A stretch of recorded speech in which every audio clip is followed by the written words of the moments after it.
ఉన్నట్టుండి తనకి గుండె నొప్పి రావడం ఏంటోదినా? నాకు ఏంటో అర్థం కావడం లేదు భూమి. పొద్దుటి నుంచి బాగానే ఉంది కదా, మనం వచ్చినప్పటి నుంచి హుషారుగానే ఉంది. తీరా శోభనం సమయానికి ఎందుకు ఇలా జరిగిందో నాకు అర్థం కావట్లేదు. నాకైతే అనుమానంగా ఉందొదినా. చచ్చా, ప్రతిదీ అనుమానిస్తే ఎలా భూమి? కొడుకు దూరమైన ఒత్తిడిలో ఉంది. రాక కొడుకు కోడలు ఇంటికొచ్చారు. సహజంగా ఆనందం తట్టుకోలేక మానసిక ఒత్తిడికి గురై ఉంటుంది. మనం తప్పుగా ఆలోచించొద్దు. లేదొదినా, ఈ పెళ్లి చేయడం తనకి మొదటి నుంచి ఇష్టం లేదు కదా. ఎవరో తన అన్న కూతురికిచ్చి చెయ్యాలనుకుంది. ముహూర్తాన్ని దాటించడానికి తను ఇలా చేసిందేమో అనిపిస్తుంది. పెళ్ళైపోయాక ఇక తను చేయగలిగిందేముంటుంది? నువ్వెక్కువగా ఆలోచించి మనసు పాడు చేసుకోవడం మంచిది కాదు. అయినా తను నటించి సాధించేదేముంటుంది? ఆ విషయం తనకు తెలీదా? నువ్విలాంటి అనుమానాలేమీ పెట్టుకోవద్దు. మనం ఇక్కడే ఉంటాం కదా, పొద్దున్నే మాట్లాడుకుందాం. ఇక్కడే ఎందుకుంటాం వదినా? ఉదయాన్నే బయలుదేరాలి కదా మనం. లేదు లేదు, వాళ్ళ శోభనం పూర్తయ్యేంత వరకు మనం ఇక్కడే ఉండాలి. మన ఆచారం ప్రకారం వాళ్ళ కార్యక్రమం ఇక్కడే జరిపించాలి.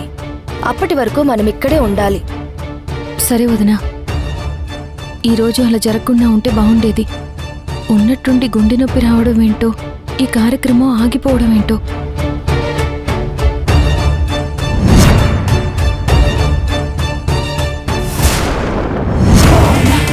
ఆగలేదు, ఆపాను. ఆపావా? అవును, వాళ్ళ ఫస్ట్ నైట్ జరగకూడదని చిన్న నాటకం ఆడాను. అదేంటి రుద్రాణి, అంత అవసరం ఏముంది? జరగాల్సింది జరుగుతుంది, తర్వాత ఏం చేయాలో మనం చూసుకుంటాం కదా. అది నా కొడుక్కి దగ్గర కావడం నాకు ఇష్టం లేదు.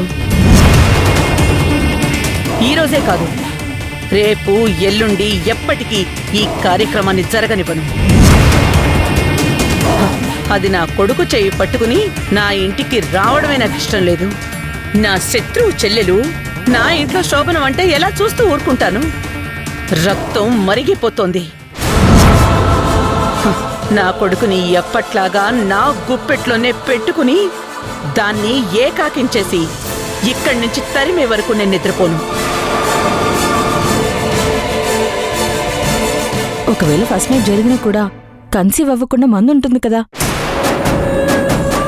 ఖచ్చితంగా ఉంటుంది, లేకుండా ఎలా ఉంటుంది? జరగాల్సిన కార్యక్రమం ఏదో జరగనివ్వండి.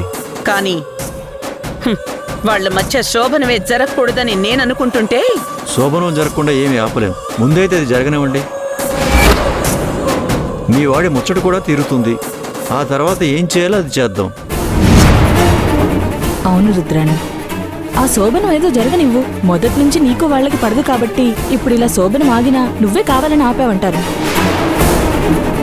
ఇవాళ జరిగిన దాన్ని ఎలాగో మేనేజ్ చేయొచ్చు, కానీ రేపు కూడా ఇలాగే చేశావంటే వాళ్ళకి ఖచ్చితంగా అనుమానం వస్తుంది.